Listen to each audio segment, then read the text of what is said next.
আসসালামু আলাইকুম। সবাইকে শুভেচ্ছা। আজকে দুঃখিত।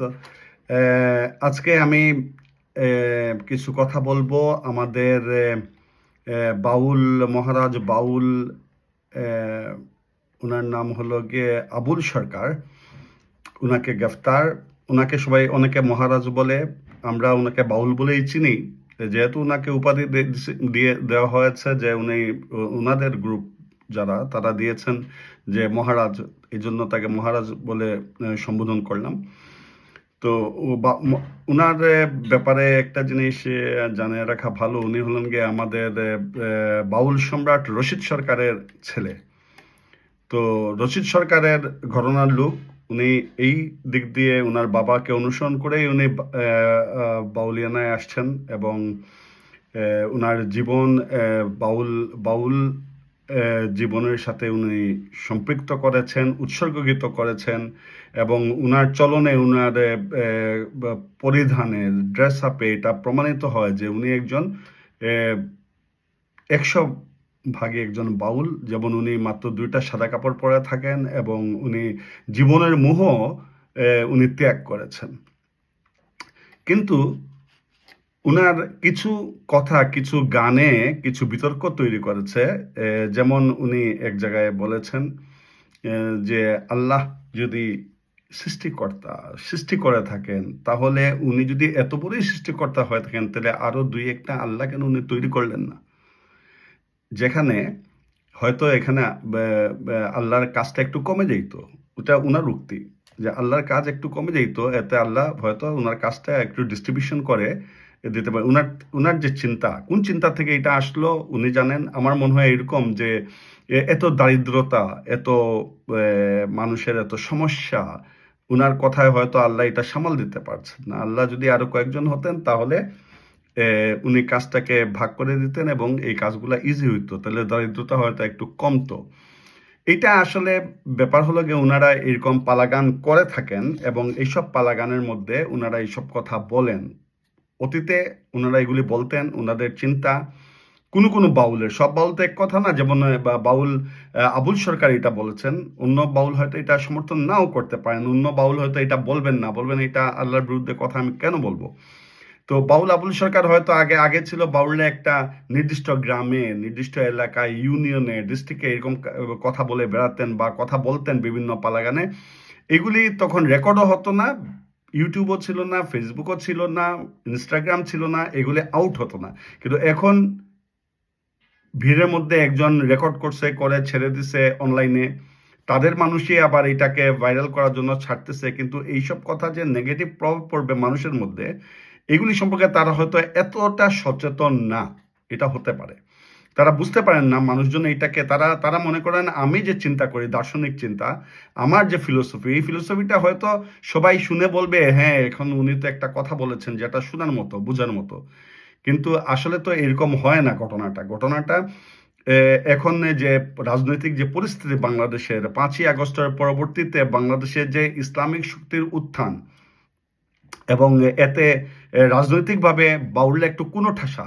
কারণ শেখ হাসিনার আমলে দেখা গেছে পার্লামেন্টে বাউল মমতাজ বিভিন্ন গান গেয়ে মনোরঞ্জন করার চেষ্টা করেছেন শেখ হাসিনাকে।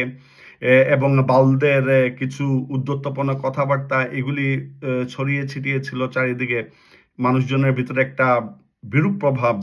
এবং যারা আন্দোলনের অংশীদার ছিলেন তারা মনে মনে বাউলদের প্রতি একটু বিরাগ বাঁধন এবং তারা মনে করেন যে আমরা একবার বাউলদেরকে এক হাত দেখে নিব। তো এখন তারা এই সুযোগটা পেয়েছেন আবুল সরকারের আমলে, আবুল সরকারের কথাবার্তায় আবুল সরকারকে ধরতে পেরেছেন। তো আমি মনে করি ব্যক্তিগতভাবে যে এই বাউলরা সাধারণত তারা উদাস হয়ে থাকেন, উদাসীনতা তাদের একটা প্রধান কাজ। দুই রকম, তারা দুঃখবাদী। তাদের বিভিন্ন গান দেখবেন যেখানের মধ্যে তারা গান করেন, দুঃখ নিয়ে গান করেন এবং একজন আরেকজনকে কিছু সময় জড়িয়ে ধরেন, স্টেজে উঠে একজন আরেক, উনি ওনাকে ধরতেছেন, উনি, এইগুলি দুঃখবাদী গান গেয়ে উদাসীনতার মাধ্যমে তারা এই মানুষের মধ্যে, মানুষের কান্নার মাধ্যমে তারা তাদের কথাকে ছড়িয়ে ছিটিয়ে দেন সুন্দর করে। তো কিন্তু ধর্ম নিয়ে কেন তারা কথা বলেন? ধর্ম নিয়ে তো তাদের তো ধর্ম আসলে সাবজেক্ট হওয়ার কথা না। তো এটা সাবজেক্টটা কখন আসলো, কিভাবে আসলো?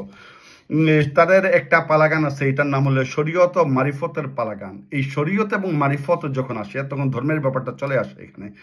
তখন ধর্ম নিয়ে কথা বলতে গিয়ে তারা কিছু স্টাডি করেন। তাদের লেভেলের যে স্টাডি, তারা খুব উচ্চশিক্ষিত না, তারা পড়ালেখা করেছেন খুব বেশি। আসলে সব বাউল তো আর পড়ালেখার সুযোগ পান না। তারা ছোটকাল থেকে এই বাবা মার সাথে এরকম ঘুরে ঘুরে বাউলের কাজ করেন। তারা মানে রেগুলার যে পড়ালেখা, এই পড়ালেখা স্কুলে তারা যাওয়ার সুযোগ পান না। তারা কিছুটা বাবা মার কাছ থেকে শিখেন, উস্তাদের কাছ থেকে শিখেন। যদি অল্প কিছু পড়ালেখা করেন স্কুলে গিয়ে, ওইটাকে পুঁজি করে তাদের যে দর্শন আছে, তাদের যে বইপত্র আছে, ওইগুলি পড়েই তাদের ব্রেনটাকে ওইভাবে তারা গড়ে তোলেন। যার ফলে তারা আধুনিক ইসলামের যে চিন্তা ভাবনা, এইসব সম্পর্কে তারা একটু একটু অন্যভাবে তারা দেখেন। তার যেমন ইসলামের রাষ্ট্র ব্যবস্থা এগুলি তারা বিশ্বাস করেন না। তারা মনে করেন ইসলাম হইলে গিয়ে একটা আধ্যাত্মিক ব্যাপার, এটা মনের ব্যাপার, এটা যে যেভাবে পারে ওইভাবে এটাকে বিশ্লেষণ করবে, এইভাবে সে চিন্তা করবে, সে ধারণ করবে। আমিও মনে করি যে ধর্মীয় ব্যাপারে এই স্বাধীনতা থাকা উচিত, যে যে যেভাবে ধর্মকে মনে করতে চায় সে সেভাবে মনে করবে।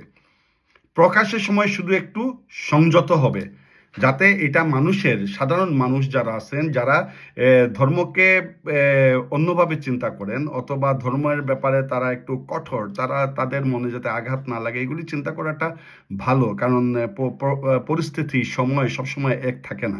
এখন যেরকম পরিস্থিতি, যে উনি কয়েকদিন আগেও যেটা ছিল না, যে বাউলরা যা ইচ্ছা তা বলেছে, নাস্তিকতার চর্চা, উনারা যদিও এটাকে আস্তিকতাই বলেন, তারা বুঝতে পারেন না এটা যে নাস্তিকতা। যেমন আল্লাহ যদি অনেকজন হতেন, এখানের মধ্যে আল্লাহর একত্বর উপর আঘাত আসে, এবং আল্লাহর যে ইমান মানুষের, যে এক আল্লাহ ও অদ্বিতীয়, এটার উপরে আঘাত আসার কারণে এটাকে তারা নাস্তিকতার পর্যায়ে নিয়ে গিয়ে উনাকে গ্রেফতার। তো এই দিক দিয়ে আমি বলবো বাউলদেরকে একটু উদারভাবে চিন্তা করা উচিত তাদের বেলা, এবং তারা নিজেরাও একটু উদার প্রকৃতি, তাদের ভিতরে দাম্ভিকতা নাই বললেই চলে, এটা শূন্যের কোঠায়। তারা অহংকার বোধ তাদের মধ্যে নাই, তারা খুবই নম্র ভদ্র।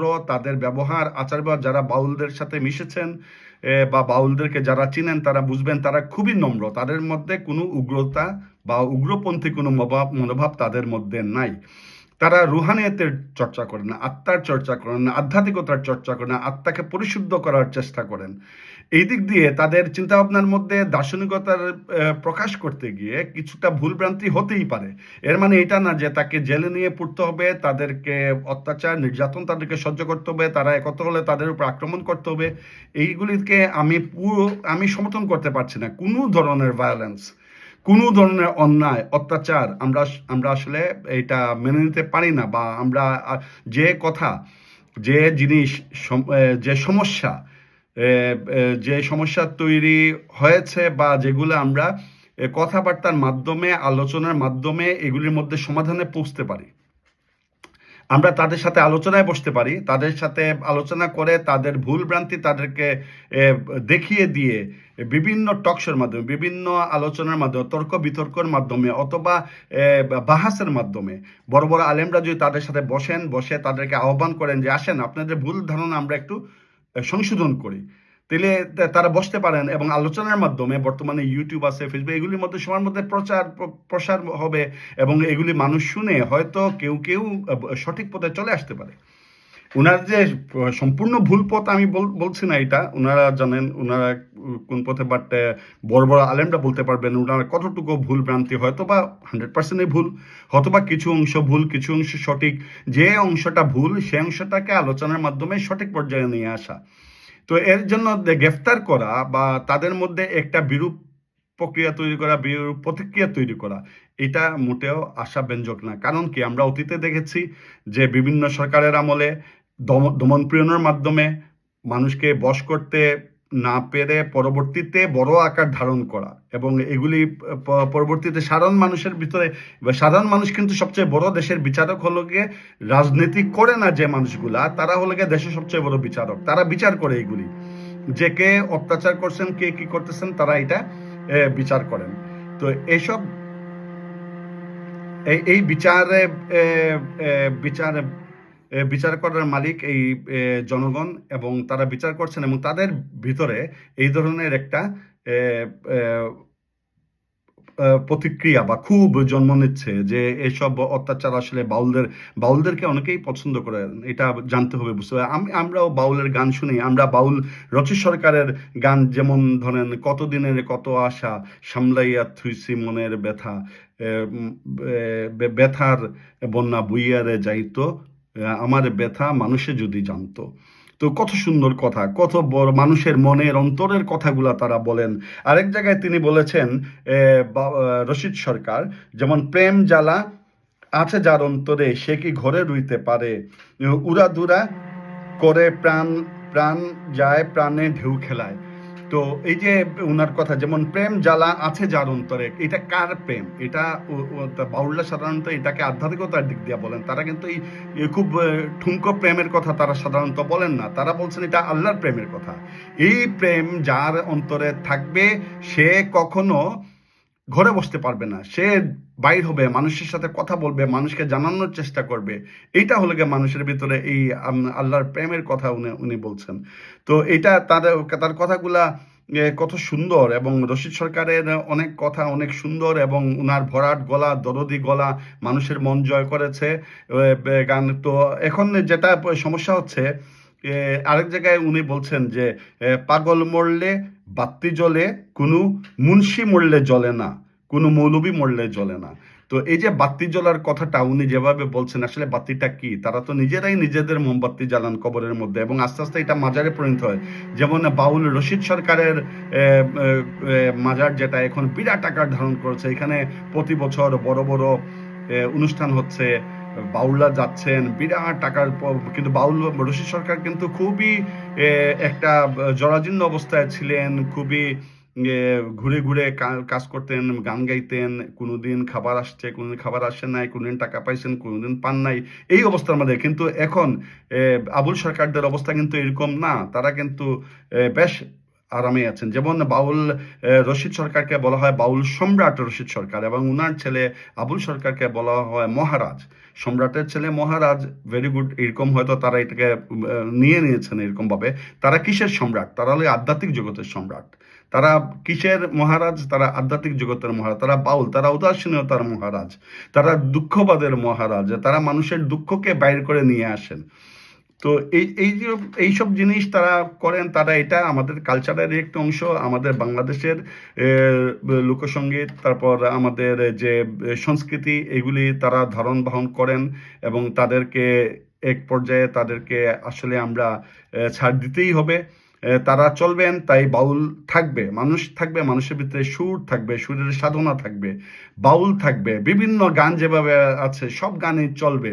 কিন্তু আপনারা যখনই এগুলি যদি কখনো এরকম হয়, বাংলাদেশের মধ্যে আসার পর রবীন্দ্রসঙ্গীত, নজরুলগীতি, বাউল, লালন, মুর্শিদি, জারি, সারি, ভাটিয়ালি সব বন্ধ করে দিব, মানুষ কিন্তু এগুলি মেনে নিবে না।